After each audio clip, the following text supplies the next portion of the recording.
Hey coaches, I hope you're having a great Tuesday.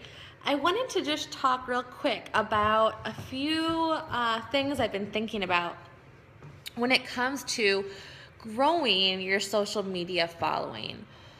So I've been at this for 3 years now, and so I want to remind you of that I have been doing this for 3 years. So yes, I have a large social media following, but it's because I've been at it for a while. I put my time in day after day, and I have been sharing day after day for 3 years. With that said, I want to encourage those of you who maybe are just starting out in your journey to grow your social media following. So I want to share 3 things today that I want you to think about as you continue to present yourself on social media. The first one, okay, I know there's like a million tips as far as what to do and how many times to comment and how many hashtags to use and how many people to follow. There are all these things that are constantly like bombarding our minds, and we're going, okay, I gotta do that today, I gotta do this today, and that and that and that. And it gets so technical. And yes, there absolutely is some strategy to growing social media. However, we cannot forget that the most important piece of this whole deal is to share our story. If you're sick of me saying that, you better get used to me saying that like again and again and again.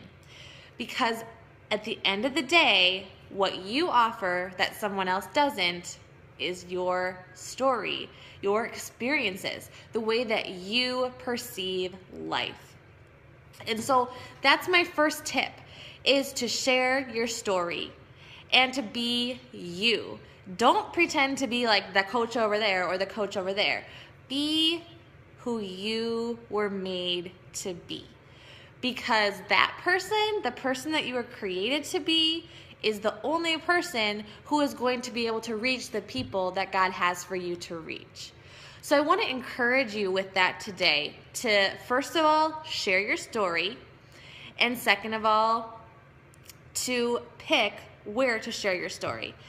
So there are so many social media outlets, it can be overwhelming. There's Twitter, there's Instagram, there's Facebook, there's Periscope, there's Blab, there's on and on and on. It just goes on. There's Google, there's Google Plus. There's like so many places that we can be pursuing when it comes to social media. But what I want you to think through is, who are you at your core?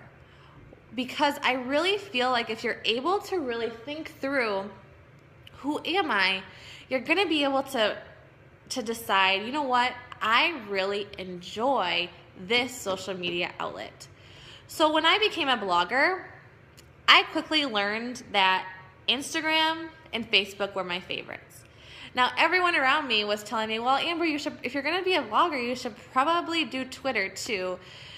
But I wasn't excited about Twitter. That wasn't where I felt like my gifts were really able to be used to the best of their ability. And since we're all limited on time, I want to encourage you to pick the social media channel that really resonates with you and you get excited about using, that you get excited about sharing your story on. You don't have to be on every single channel, but you have to be consistent, because if you're consistent, that is going to be how you continue to grow. So tip number 1 was share your story. Tip number 2, find social media outlets that you are excited to use and that really represent who you are. Maybe you're terrified of video. That's okay. Focus on Instagram or focus on Facebook, or decide, you know what, I'm going to practice video for a while before I really try to grow that following. Maybe you just hop on Periscope to practice. That's the stage that I'm at right now in Periscope. I just like to use it to practice. So I get on there. I'm not a polished speaker. I haven't been trained in public speaking, but I know that the more that I do it, the more that I'm going to be successful and feel comfortable. And so I just want you to think through, which channels am I going to focus on? And when you think about that, if you're having a hard time deciding which ones, think through where is my niche market at? That's what I decided to focus on when I grew my blog was, okay, moms, where am I? Where am I throughout my day? When I go on my phone, what do I check? It's usually Instagram, it's usually Facebook, and now I'm starting to check Periscope because I think it's really fun to see people live on video. So when I started to grow it, I was like, I'm going to focus on these things because if I'm there, I'm a busy mom, those are the ones that I check. That's where a lot of people like me are probably going to be as well. So that's why I chose those as well, because I knew that that's where moms are. Moms are on Facebook. Moms are on Instagram all the time. So that's what I did. So number 2 was, again, just choose your outlets and go after them. You don't have to do every one, but you do have to do 1 or 2 really well and consistently. And number 3 is, again, consistency. Day in and day out, you need to be consistent. You need to make sure that if you're at a growing phase in your business, that you're not posting 1 or 2 times a week and then forgetting about it and then jumping back on. The weeks that I'm super consistent, and it's still a work in progress for me, the weeks that I'm super consistent, I grow like crazy. The weeks like last week when I wasn't as consistent, kind of just leveled off. The work that you put in every day is going to definitely determine how fast you're able to grow. So keep at it.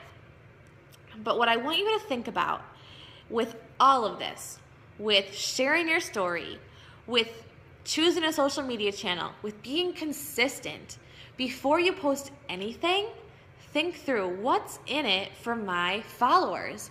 Why would they care if I posted this picture? How is it going to change or make their life better? And if you honestly can't answer that question, don't post it. If it's really, like once in a while, sure, we like to post cute pictures of our kids. But if we're just posting cute pictures of our kids every day and then Monday and Thursday nights sharing a lead generator, we're really not offering value to our followers. We're just sharing our story in a very self-centered kind of way. Like, this is what I'm up to, this is what I'm doing. So I want to challenge you that when you share your story, you also add value to your followers. Maybe you share what you're going through, and then at the end, you say, hey guys, I just want to encourage you in your journey as well. If you've had any tough days lately, I'm with you, and you are not alone. Like something so simple like that. Think through, while you're going through your story, what would you like to hear? How would you like someone to reach into your life and encourage you? What value do you feel like you would love when you go on Instagram, when you go on Facebook, when you pick up your phone because you don't want to deal with your kids?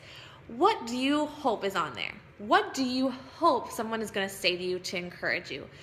That is what you need to be saying to your followers. Because if you want to hear it, I guarantee that they want to hear it. So again, guys, share your story. Again, pick social media outlets that are for you, that get you excited. And number 3, be consistent. And overall, share value to your followers. This is not about me, me, me. Hey, look at me. Hey, look how in shape I am. Hey, look at how awesome I am because I did this workout. It's not about us. It's not about drawing attention to ourselves. It is about using our stories and encouraging and adding value to someone else's life. And if you can figure that out, if you can hit those points home, I guarantee you will grow a social media following, because the fact is, guys, a lot of people online are offering no value whatsoever. So if you can be the person when they log in to say, wow, every time I go to her account, she offers me something of value. She encourages me. She motivates me or inspires me. If you can be those people in a sea of people who don't do that, you are going to grow. That's the secret, guys, is making it not about us. It's not about the numbers. It's about really focusing on how can I help others. And that is the key to being an influencer on social media. Yeah, you should use hashtags. Yeah, you should comment and be engaged. But if that's all you're doing and you're not adding value, you're not an influencer. You're simply just someone that's trying to get followers by just doing all the right things, but you're not really digging deep and offering something extra. So that's what I have for you today. Anyone who's discouraged, anyone who doesn't know what your niche is or how you should be using your social media channels, just think through. What would you like? How would you like to be encouraged? What do you want to see on social media? And then do that, because I guarantee that's where you're going to see growth.